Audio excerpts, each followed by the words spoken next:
Either your opponent's a weak piece of shit that has never taken a beating ever in their life and drops dead, or they take the abuse and knock you the fuck out on the backswing because you were an idiot and you blew your load too soon. The hot-headed brother to the standard playstyle, Aggro is always misconceived as cleaving.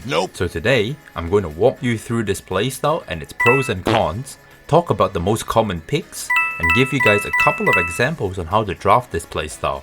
But before we can begin, we need to ask ourselves, what is Aggro and how is it different from cleave? Well, I got you covered. The main difference between cleave to Aggro is that when cleave plays, the game should have already been decided when they end their rotation. So either the enemy gets one shot or they survive and delete cleave when they are out of steam. Imagine this, you're in a fight and you're punching away your opponent, giving everything you got and fully slamming into them.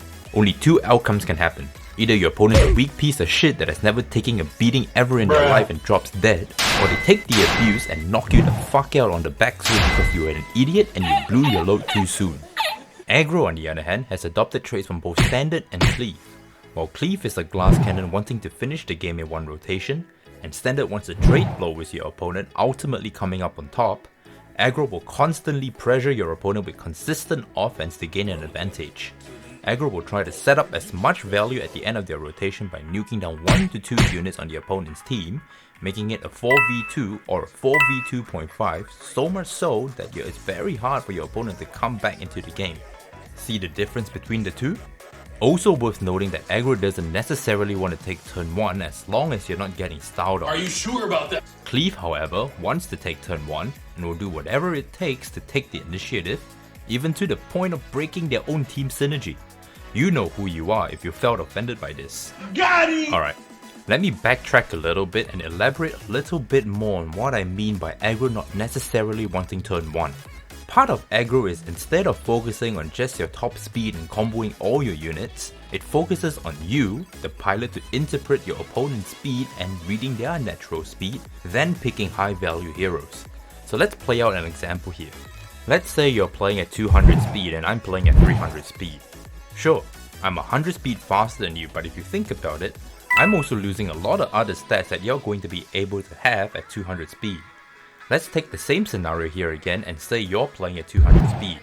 As an aggro player, I'm going to read that and draft an Esper at 210 speed, and I'm going to be faster than you 99% of the time and still have enough stats to outvalue your 200 speed.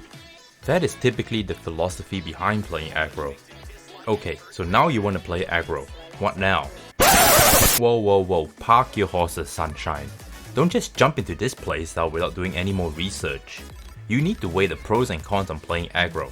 Lucky for you, I already did the homework, so all you need to do is screenshot this page and plaster it on your wall so you'll remember it like gospel. I'll prompt you on screen when to take that screenshot, so pay attention. Now, I would say that aggro doesn't need very specialized gear like cleave does with their multiple quad or pentaroll speed gear. As an aggro player, you just need a few mid-tier speed gear, but the emphasis of your gear should be in damage. Aggro also has a pretty good matchup into a lot of playstyles, even if you are outsped. So as long as you can identify a key pick and kind of just stop your opponent from entirely taking the initiative and styling on you, which is something that will happen quite often, don't sweat it, you're fine. Playing aggro also means that you play very flexible units, so you can always pivot in and out of the playstyle, meaning that you can pivot into a slower or faster draft. I'll explain more on this later, so don't worry, just keep watching. As far as cons go, I believe that playing aggro is very similar to playing standard in the sense that it requires you to have a very deep knowledge on the game and the current state of the meta. Meaning, when both of you have finished drafting, you must know what they're banning, because if you ban incorrectly, your comp will fall apart since aggro relies on hard counters. You also need to be able to predict speed thresholds quite accurately, because if an Esper outspeeds you when they shouldn't be, well, Yikes. You probably lose. Another con to consider when playing aggro is that it requires a relatively deep Esper pool. Bitch. I also believe that aggro is quite expensive to play since it uses a lot more shimmer vibes unlike standard or cleave, which relies a lot more on RGB Espers.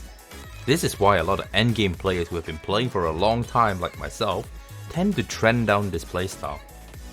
And lastly, as someone who tends to draft more aggressively, aggro is quite weak against heavy crowd control without a well-built Jin Yu Yao or playing Espers that helps push your aggressive agenda forward like Clara or Cecilia. So with that out of the way, the most basic composition of this playstyle typically involves 1 to 2 attack buffers, and that can come in any shape or form, be it an Abigail, an Ashley, Sienna, or even a Sally or Ahmed for that matter. There will always be an initiator or an Esper that nullifies your opponent's initiation like Ethan or Jin Yuyao somewhere in the mix. Then for the remaining slots, they are just drafting counter DPS to your draft. For example, if you draft too many single target units, they'll draft an Elaine or Xiaoyan into you. If you draft too many AoEs, they'll look to pick up an Everett or an Avatar Esper that can punish you for touching them. If you play too many CCs, they'll just pick up a Hyde and just give you a force ban. Well, you get the idea. If you stayed this far into the guide and you're already finding value, leave this video a like to tell the algorithm we're here so that I can reach more people and help them hopefully hit Apex. Alright, let's take a look at a couple of drafts and discuss them. So, let's take a look at this draft. There is an attack buffer, there's an initiator, and there's 3 counter DPS on my team. This is what I like to call the Aggro engine, where in this case of this draft, the engine revolves around Abby, Nuwa, and Jinhee. So say he bans my Abigail. Then Nuwa just extends everybody's cooldowns, Jinhee stuns Everett, Elaine puts Ahmed to sleep, and Leora nukes down Ollie. And at that point, it's Jin Yuyao against the world. But if they ban Nuwa, then Abby will push Leora nukes down Ollie, Jinhee stuns Everett, and Elaine puts Ahmed to sleep.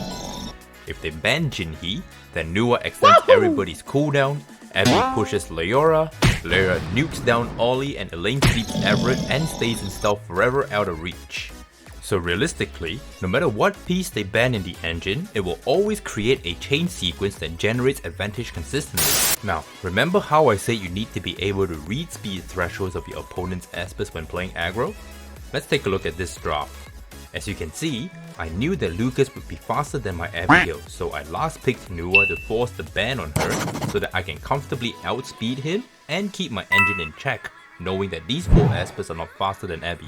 So what about this draft? Well, you see, playing aggro doesn't necessarily mean that you have to win really fast. Sometimes you don't. In this draft I had first pick, and I stuck by the golden rule of you always ban your opponent's last pick. So I drafted my entire comm to combat the first 4 lineup. However, my opponent's last pick was extremely weak, so I was at liberty to ban any of these 4 Espers and essentially fight a 4v3. Gaius is heavily countered by Hyde and Everett. Ahmed, Hyde and Everett deals pretty well into Nuwa. Leora nukes down Jin Yuyao and Brewster, and Ahmed can heal and provide attack buff through his supporting song, feeding more damage into Hyde and Leora. One thing to note is that because Nuwa puts Everett's S3 and cooldown with Leora's War Goddess shield mitigation, Gaius cannot nuke any Esper down off a single S2. Basically what I was trying to demonstrate here is that you need to have a very deep knowledge of the game and the current state of the meta like I have mentioned above. Now, there is one more way to draft aggro and it lurks in the shadows. And if you want to see it, tell me in the comments down below and subscribe. Here's a little hint. It baits your opponent to a false sense of security before it turns up the heat and tears into your opponent. If you're curious what the other playstyles are, check out this short where I give a quick overview on the playstyles that are on Sterby's playstyle spectrum. If you don't know what Sterby's playstyle spectrum is, then watch this video where I teach you how to find your playstyle.